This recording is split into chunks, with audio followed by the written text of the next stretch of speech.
guys, it's Lord Scruff here. This is my first ever build video. This is for the Magicka DK, for the Summerset patch, and it's orientated around burst. So I'm going to be using light armour, elemental drain for extra spell penetration, and overall it has a lot of potential to do quite nice damage. As well as that, it's also got some pretty nice resistances when buffed. It's not insanely high, but it's enough to get you by. Because of the gear that we're using, the heals are quite nice as well. So let's get into it. Okay, so our Mundus Stone is the Apprentice. We can also use the other Mundus Stone for regeneration if you feel that you're running out too much, but I feel that this is fine. My regeneration is great. Here we go. Quite nice maximum Magicka, 40k almost, 19k. This is before the bonuses, of course, of what you get in Cyrodiil. See, don't be alarmed as well by these low Magicka recoveries, because even though it's just under 900, this gives us quite a lot extra. And also, if we keep our enchant up on our innate axiom ice staff, we will have more than enough Magicka recovery to get us by and finish the enemy. This is quite successful in duels, so feel free to use it. But overland, I haven't experimented too much, but from what I've been doing, especially in group play, it's very successful. So let's get into the gear. Okay, so we're using Valken Square. This is the wrong trait. I wouldn't really want to have invigorating. I'd rather have impen, like I've got on pretty much everything else. I've also got sturdy on this from another experiment I was doing, but again, it's better to be impen.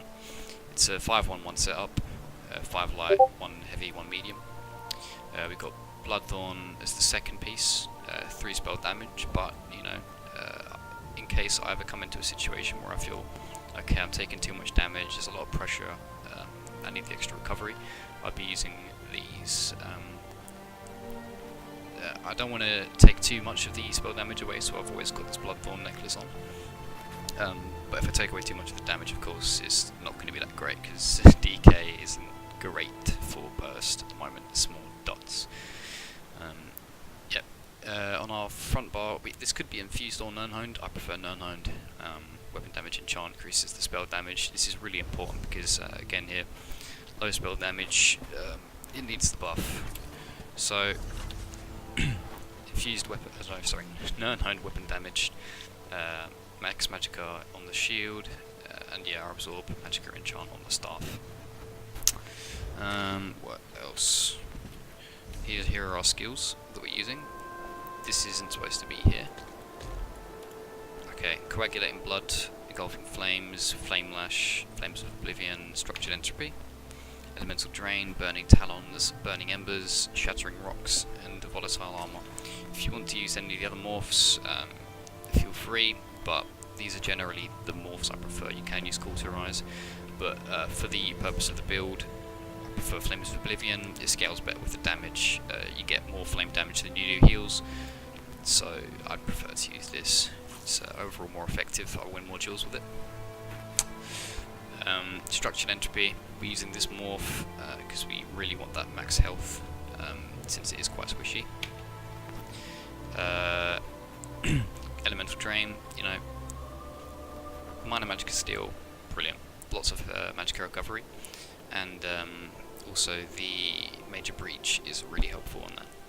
Burning talons. We could use the other one if we feel that we're taking too much damage. No problem at all with that, and it would just help a little bit ease off the pressure from other characters. However, I prefer this one because it's more flame damage. I just prefer this one. Burning embers, solid, needed for pretty much every Magicka DK in the in ESO pretty much.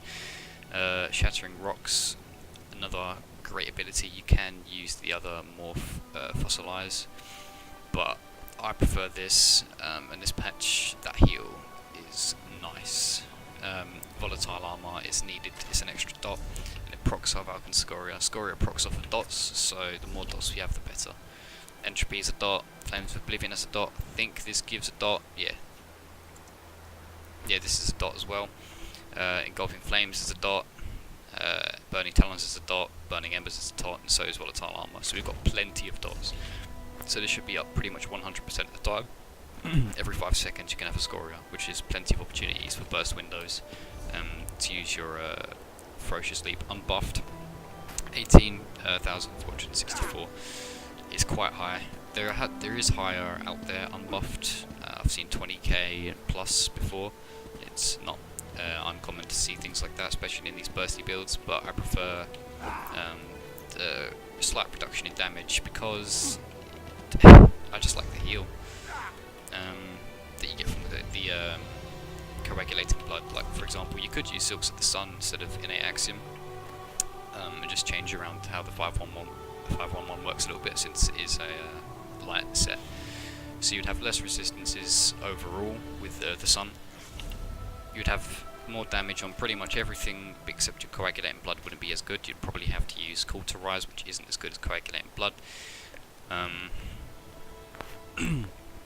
What else? Everything else here would pretty much be exactly the same though, with the Sun, if not a little bit stronger, because of the increased damage that you get from the Sun. So it would deal more damage with the Sun, but I want to stay alive as well, so it's really nice to have Coagulating Blood there, since it's a brilliant burst deal to have, and it gets you out of a lot of sticky situations. Same thing with Burning Embers. Yeah. We want to be Dark Elf. Dark Elf is the best for damage. You can be Argonian, but for this setup, its orientation is burst, so you want as much damage as physically possible. If we go on to CP, I think I've covered everything else. This is my CP. Feel free to use your own CP, but this is what I found the most effective for me. Ironclad, 52, 47 resistant, 28 thick skin, 43 hardy, 43 elemental defender, 37 quick recovery, 7 siphoner, 13 sprinter, 66 warlord, 75 arcanist. You can put some points into tenacity, but it's really not worthwhile. Mooncarve as well if you find yourself not having enough. I mean, we should have more than enough from the Bloodthorn. It's absolutely brilliant for stamina recovery, but yeah. Befoul you can use as well, but it depends on what your back bar ultimate is and how often you use it. I use the leap a lot more than I do the back bar, so I put nothing in there. 20 into Tumbling, 61 into Shadow Ward, 19 into Blessed, 41 Earthborn, 37 Elemental Expert, 33 Spell Erosion. So we have quite a bit into Penetration. We could have more, but it's not worth it because it doesn't scale very well. Nice extra bit of flame damage, nice damage from crit, and of course healing is very important since we don't have the tankiness from the heavy armor. Yeah, 48 into, so this is where pretty much all of the damage comes from really. 25% extra damage with light attacks. It's kind of buffed as well because of the new damage multipliers from this patch. Also 20% extra damage into our direct damage, which is pretty much what we're going to be doing to bursting, which is Ferocious Leap, Flame Lashes, Flames of Oblivion. I'm not sure if it scales with it, but I think it does. Burning Embers, the initial hit, should scale with it. So yeah, pretty big damage coming out in burst. And we don't have many points into Thaumaturge, only 16, because the aim of this build is to burst people and catch them off guard. So having extra points into dots would reduce the effectiveness of the build for that purpose. Yeah, I think I've covered pretty much everything. So have fun, feel free to give me suggestions on how I can improve. I'm always looking to improve. And enjoy it. See you later.